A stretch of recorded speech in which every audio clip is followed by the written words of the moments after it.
తెలంగాణ ముఖ్యమంత్రి రేవంత్ రెడ్డి ప్రధానమంత్రి మోదీ గారిని కలవడం జరిగింది. ఆయన ఒక్కలే కాకుండా పక్కనే భట్టి విక్రమార్క కూడా ఉన్నారు.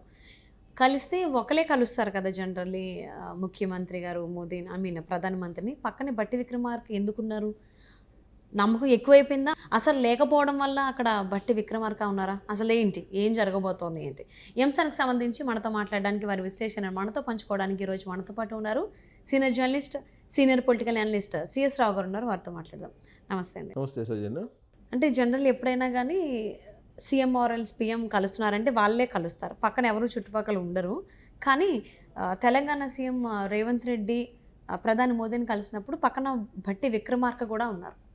ఆయన ఎందుకు ఉన్నారు? ఎందుకు ఉండాల్సి వచ్చింది? రేవంత్ రెడ్డి మీద నమ్మకం లేకనా, లేదా అతి నమ్మకం వల్ల ఆయన అక్కడ ఉండాల్సి వచ్చింది? సరిగ్గా ఈ పాయింట్ మీదనే చర్చ జరుగుతుంది. కాంగ్రెస్ పార్టీ వర్గాలనే కాదు, విపక్షాల్లో కూడా జరుగుతుంది. తెలంగాణ వ్యాప్తంగా కూడా ఇదే జరుగుతుంది. సాధారణంగా ఏంటంటే ముఖ్యమంత్రిగా ఎంపికైనటువంటి రేవంత్ రెడ్డి కట్టసీగా ప్రధానమంత్రిని కలుస్తూ ఉంటారు. ఇది ఆనవాయితీ. ఏ పార్టీకి సంబంధించినటువంటి ముఖ్యమంత్రి అయినా, ఏ పార్టీకి సంబంధించినటువంటి వాళ్ళైనా కానీ ఆ రాష్ట్రానికి ముఖ్యమంత్రిగా ఎన్నికైన తర్వాత పదవి బాధ్యతలు స్వీకరించిన తర్వాత ఫెడరల్ సిస్టంలో కేంద్రం రాష్ట్రం కలిసి వెళ్ళాలి కాబట్టి రాష్ట్ర అభివృద్ధికి కానీ లేదంటే రాష్ట్రానికి సంబంధించినటువంటి అంశాల విషయంలో కానీ చర్చించుకోవాలి కాబట్టి అది ఆనవాయితీ. ఏ ముఖ్యమంత్రి అయినా సరే కొత్తగా ఎంపికైనప్పుడు ఆ ముఖ్యమంత్రి బాధ్యతలు స్వీకరించిన తర్వాత ప్రధానమంత్రిని కలుస్తారు. ఇది కట్టసి. కానీ రేవంత్ రెడ్డి వెళ్తూ భట్టి విక్రమార్కని డిప్యూటీ సీఎం అని కూడా తీసుకెళ్లారు. కరెక్ట్గా ఈ పాయింట్ దగ్గరే చర్చ జరుగుతుంది. ఎందుకు భట్టి విక్రమార్కను కూడా రేవంత్ రెడ్డి తీసుకువెళ్ళారు అనే దాని మీద చాలా సీరియస్గా చర్చ జరుగుతుంది. పైగా భట్టి విక్రమార్క ఖమ్మం పర్యటన షెడ్యూల్ ఉంది. ఖమ్మం పర్యటన షెడ్యూల్ని ఆల్ ఆఫ్ సడన్గా రద్దు చేసుకొని ఆయన రేవంత్ రెడ్డితోటి కలిసి వెళ్ళాడు. రేవంత్ రెడ్డి భట్టి విక్రమార్క ఇద్దరు కలిసి ప్రధానమంత్రి నరేంద్ర మోడీని భేటీ అయ్యారు. ఏం అవసరం వచ్చింది? భట్టి విక్రమార్క కూడా తీసుకెళ్లాల్సిన అవసరం వచ్చింది అనేది ఇప్పుడు విపక్షాలు వేస్తున్నటువంటి ప్రశ్న. కలిస్తే ముఖ్యమంత్రి హోదాలో రేవంత్ రెడ్డి ఒక్కళ్ళే కలవాలి. డిప్యూటీ సీఎంని కూడా తీసుకెళ్లాల్సిన అవసరం ఏంటి అని అంటే వెళ్ళొచ్చు, దాంట్లో తప్పలేదు. కానీ కాంగ్రెస్ పార్టీలో ఉన్నటువంటి పరిస్థితుల దృష్ట్యా కొన్ని అనుమానాలు రాక తప్పదు, వస్తాయి కూడా, సహజంగా వస్తాయి.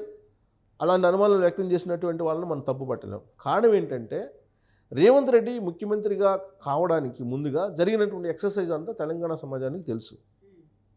ఆల్రెడీ ముఖ్యమంత్రి కావడానికి భట్టి విక్రమార్క ట్రై చేశాడు, ఉత్తమ్ కుమార్ రెడ్డి ట్రై చేశారు, కోమటిరెడ్డి వెంకటరెడ్డి ట్రై చేశారు. కానీ రేవంత్ రెడ్డికే ముఖ్యమంత్రి పదవి ఇవ్వడం జరిగింది. అయినప్పటికీ ఏఐసిసికి ఎక్కడో ఒక అనుమానం ఉంది రేవంత్ రెడ్డి మీద. ఆ అనుమానం ఎందుకు ఉంది అని అంటే గతంలో సీనియర్స్గా ఉన్నటువంటి కాంగ్రెస్ పార్టీ వాళ్ళు చాలామంది ఆయన మీద రకరకాల ఆరోపణలు చేశారు. ఏం చేశారు? చేసినటువంటి ఆరోపణల ప్రధానమైనటువంటి ఆరోపణ ఏంటి?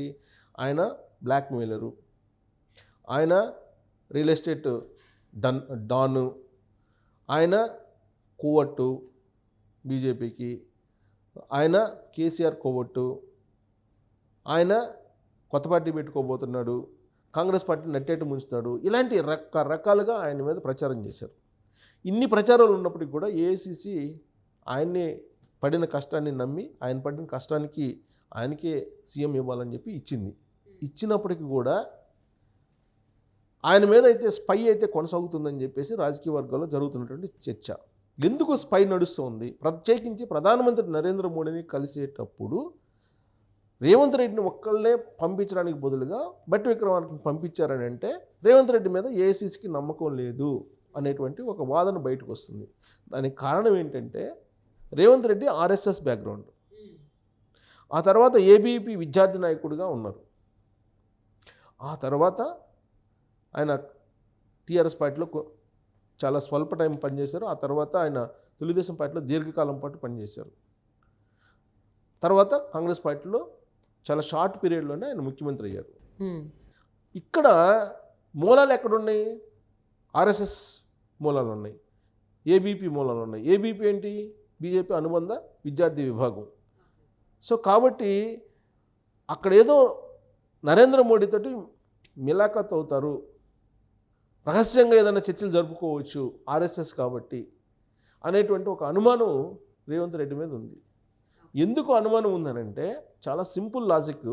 కాంగ్రెస్ పార్టీ సీనియర్లో ఉండేటువంటి అనుమానం, కాంగ్రెస్ పార్టీలో సీనియర్స్లో జరుగుతున్నటువంటి చర్చ, కాంగ్రెస్ పార్టీ సీనియర్లు ఏఐసీసీకి అందించినటువంటి సమాచారం ఏంటంటే రాబోయేటువంటి రోజుల్లో రేవంత్ రెడ్డి కొత్త పార్టీ పెట్టుకుంటారు, జగన్మోహన్ రెడ్డి లాగా కాంగ్రెస్ పార్టీకి ఏకు మేకై కూర్చుంటారు అనేటువంటి ఒక అభిప్రాయాన్ని ఏఐసీసీలో కలిగించారు కొంతమంది సీనియర్స్. ఇప్పుడు రేవంత్ రెడ్డి ఒకవేళ ఆయన నరేంద్ర మోడీతో చేతులు కలిపితే, లేదా నరేంద్ర మోడీ ఒకవేళ కొంత గైడెన్స్ ఇచ్చేసి రేవంత్ రెడ్డిని తప్పుదావ పట్టించి, లేదంటే రేవంత్ రెడ్డి తన వైపు లాక్కొని ప్రయత్నం చేస్తే అది కనుక సక్సెస్ అయితే ఏక్నాథ్ షిండేలో లాగా రేవంత్ రెడ్డి కూడా అయ్యేటువంటి అవకాశం ఉంది అనేది సీనియర్ల యొక్క ఫీడ్బ్యాక్ ఏఐసీసీకి. ఓకే. అంటే రేవంత్ రెడ్డి మోదీ గారిని కలిసిన తర్వాత ఇంకొక టాక్ కూడా వినిపిస్తోంది. సో త్వరలోనే అమిత్ షా హైదరాబాద్కి పర్యటనకు రాబోతున్నారు కాబట్టి ఆయన వచ్చిన తర్వాత కల్వకుంట్ల ఫ్యామిలీకి కూడా డ్యామేజ్ జరగబోతోంది అన్నట్టుగా టాక్ వినిపిస్తోంది.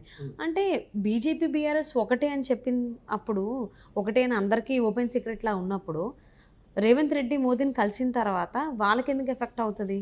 సో ఒకటి బీఆర్ఎస్ బీజేపీ ఒకటి అనేది ఎప్పుడు దాకా, మొన్న అసెంబ్లీ ఎన్నికల దాకా. అలానే ఎప్పుడు కూడా స్టాండ్ ఒకేలాగా ఉండవు రాజకీయ పార్టీలకి. పరిస్థితిని బట్టి మారుతూ ఉంటాయి, పరిణామాలు కూడా మార్చుకుంటాయి, వ్యూహాలు కూడా మార్చుకుంటూ ఉంటుంది. అంటే షా ఇప్పుడు రాబోతున్నారు కదా ఈ మంత్ ఎండ్కి, అప్పుడు మంత్ ఎండింగ్ కాదు, 28వ తారీఖు రేపే రాబోతున్నాడు ఆయన. రేపే హైదరాబాద్ రాబోతున్నారు. హైదరాబాద్లో ఆయన బీజేపీ తోటి మీటింగ్ పెట్టబోతున్నారు. బీజేపీ తోటి మీటింగ్ పెట్టి బీజేపీ రాబోయేటువంటి రోజుల్లో 2 digits ఎంపీ స్థానాలు గెలుచుకోవాలనేది వ్యూహాలు రచించబోతున్నారు.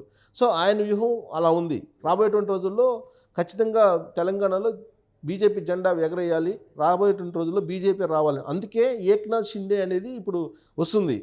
ఇప్పుడు బట్టి విక్రమార్కని తీసుకొని వెళ్ళడానికి కారణం ఏంటంటే రేవంత్ రెడ్డి తన మీద అపవాదు రాకుండా తీసుకెళ్ళాడని చెప్పి ఆయన అభిమానులు లేదంటే ఆయన అనుచరులు చెప్తున్నారు. ఈ అపవాదులన్నీ ఎందుకు? సో కాంగ్రెస్ పార్టీకి కూడా అనుమానాలు ఉన్నాయి కదా, చాలా అనుమానాలు సీనియర్స్ కలిగించారు. సో అనుమానాలు ఎందుకు అసలు డైరెక్ట్గా ఇద్దరం పోతే పోద్దుగని చెప్పి ఇద్దరు వెళ్ళారు. అది కూడా ఏఐసీసీ సూచనలు అని చెప్పి ఇంకొక రకంగా వినిపిస్తుంది.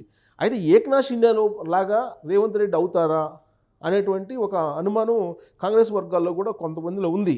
ఎందుకనంటే ఇప్పుడు రేవంత్ రెడ్డి మీద ఆపరేషన్ ఎలా క్లోజ్ చేయించవచ్చు అంటే ఆల్రెడీ మనం ఇతర రాష్ట్రాల్లో చూస్తున్నాం.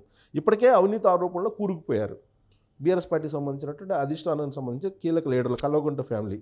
సో ఆ క్రమంలో ఇప్పుడు బయటికి తీస్తున్నారు అవన్నీ బయటికి తీస్తున్నప్పుడు సిబిఐ ఎంక్వైరీకి ఇస్తే కనుక వాళ్ళు సమీప భవిష్యత్తులోనే అరెస్ట్ అయ్యేటువంటి అవకాశం ఉందని చెప్పి కాంగ్రెస్ వాళ్ళు చెప్తున్నారు, బీజేపీ వాళ్ళు కూడా చెప్తున్నారు. అది కనుక చేస్తే బీఆర్ఎస్ పార్టీలో ఉండే ఎమ్మెల్యేలు ఎవరు కూడా మిగలరు. వాళ్ళకు ఉండేటువంటి 39 మంది ఎమ్మెల్యేల్లో అటు కాంగ్రెస్కో లేదంటే బీజేపీకో వెళ్ళిపోయేటువంటి అవకాశం ఉంది. అప్పుడు కాంగ్రెస్ పార్టీని కూడా చీలిస్తే కాంగ్రెస్ ముక్త భారత్ అనేది ఒక కాన్సెప్ట్ బీజేపీకి. సో కాంగ్రెస్ పార్టీని చీల్చాలంటే అక్కడ రేవంత్ రెడ్డి ఉండకూడదు. సో రేవంత్ రెడ్డి తన వైపు తిప్పుకునేటువంటి ప్రయత్నం బీజేపీ చేసి ఏక్నాథ్ షిండే లాగా రేవంత్ రెడ్డిని చేస్తుందేమో ఒక అనుమానం ఎక్కడో ఒక మూలన ఉంది కాంగ్రెస్ పార్టీలో అటువంటి సీనియర్లకు కానీ లేదంటే ఏఐసీసీకి కూడా కొంతమంది చెప్పడం జరిగింది. సో అది జరిగితే కనుక బీఆర్ఎస్ పార్టీ క్లోజ్ అయిపోతుంది. ఇంకొక వైపు కాంగ్రెస్ ముక్త భారత్ అంటే కాంగ్రెస్ క్లోజ్ అయ్యే అవకాశం ఉంది. అప్పుడు కాంగ్రెస్ ప్లేస్లో తెలంగాణ జనసమితి అని ఒక పార్టీ ఉంది, కోదండరామిరెడ్డిది. కోదండరామిరెడ్డి పార్టీని తెలంగాణ పేరుతో ఉంది కాబట్టి దాన్ని రీవోక్ చేసేసి బీజేపీ వర్సెస్ తెలంగాణ జనసమితి ఈ 2 పార్టీల్లో ఉండేటువంటి అవకాశం ఉంది తెలంగాణలో. సో ఇది ప్లాన్ చేస్తుంది బీజేపీ. ఈ ప్లానింగ్లో రేవంత్ రెడ్డిని ఏమన్నా తమ వైపు తిప్పుకుంటారా అనేటువంటి ఒక అనుమానం కాంగ్రెస్ పార్టీ వర్గాల్లో ఉంది. ఈ అనుమానం రావడానికి కూడా కారణం లేకపోలేదు. తెలంగాణ జనసమితిని కాంగ్రెస్ పార్టీలో విలీనం చేస్తామని చెప్పి కోదండరాం ముందుకు వచ్చారు ఎన్నికల ముందు. కానీ దాన్ని విలీనం చేయకుండా కేవలం మద్దతు ఇచ్చే పార్టీగానే మాత్రం ఉంచారు. దాని వెనక కూడా రేవంత్ రెడ్డి ప్రమేయం ఉండొచ్చు అనేది కాంగ్రెస్ పార్టీ సీనియర్ల యొక్క అనుమానం. సో ఇన్ని కోణాల నుంచి చూస్తే రాబోయేటువంటి రోజుల్లో ఏక్నాథ్ షిండే లాగా రేవంత్ రెడ్డిని తయారు చేస్తుంది బీజేపీ. అందుకే బీజేపీ పైగా ఈయన ఆర్ఎస్ఎస్ మూలాలు ఉన్నాయి. అందుకే ఇతను ఒక్కడిని పంపించకుండా ఉంటే బెటర్ అనే ఉద్దేశంతో ఇప్పుడు ఆయన్ని బట్టి విక్రమార్కను కూడా పంపించారు అనేది ఒక వర్షం వినిపిస్తుంది. సో తెలంగాణ ముఖ్యమంత్రి రేవంత్ రెడ్డి ప్రధానమంత్రి మోదీని కలిసిన తర్వాత నుంచి చాలా భిన్నాభిప్రాయాలు వ్యక్తమవుతున్నాయి. సో అమిత్ షా వచ్చిన తర్వాత బీఆర్ఎస్కి సంబంధించి లేదా కల్వకుంట్ల ఫ్యామిలీకి సంబంధించి ఏమన్నా మార్పులు చేర్పులు వస్తాయా, పరిణామాలు ఏ విధంగా ఉంటాయని చెప్పేసి అని వేచి చూద్దామండి. And thank you so much for spending your valuable time with us, రావు గారు.